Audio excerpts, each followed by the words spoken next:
Очень важный нюанс при установке ГБЦ — это чистые резьбовые колодцы,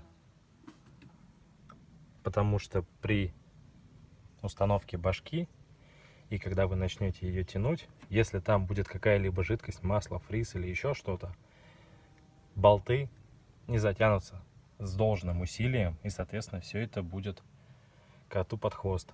Поэтому уделяйте должное внимание и чистите, продувайте каждый колодец, чтобы никаких проблем после установки не возникло.